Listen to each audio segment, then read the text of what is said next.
काम सोडा ही बातमी पहा. लातूरचा होतोय उडता पंजाब. पोलीस हवालदार की ड्रग्सचा सरदार.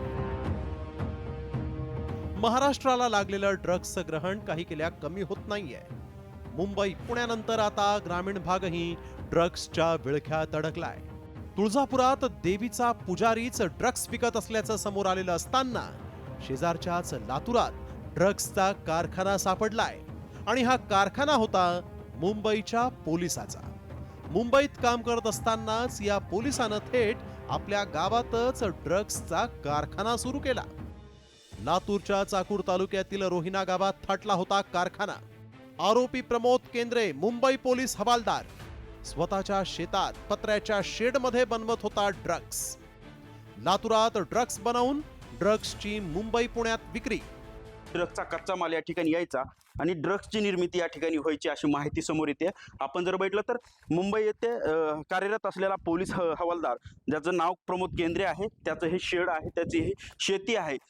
या परिसराची जर माहिती घेतली तर लांब लांब कुठल्याही व्यक्तीचा संपर्क येत नाही, कुठलीही व्यक्ती या निदर्शनात या ठिकाणी देखील येत नाही. अशा ठिकाणी या पत्र्याच्या कारखान्यात ड्रग्सचा जो निर्मिती आहे तो ड्रग्सची निर्मिती व्हायची.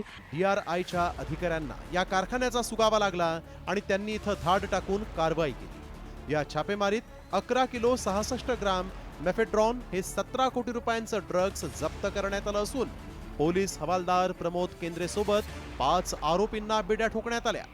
मुंबईचा हा हवालदार आठवड्यातून 2 दिवस त्याच्या ब्रिझा गाडीनं सतत गावी चक्कर मारायचा आणि येताना हे ड्रग्सचं सामान आणायचा.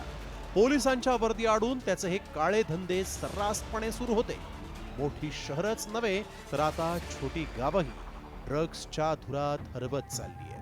पण याला प्रतिबंध करणारी यंत्रणाच जिथे ड्रग्सच्या आहारी गेल्याचं दिसत असेल तर मात्र या नशेखोरांना रोखणार तरी कोण असा प्रश्न उपस्थित होतोय. ब्युरो रिपोर्ट, साम टीव्ही न्यूज.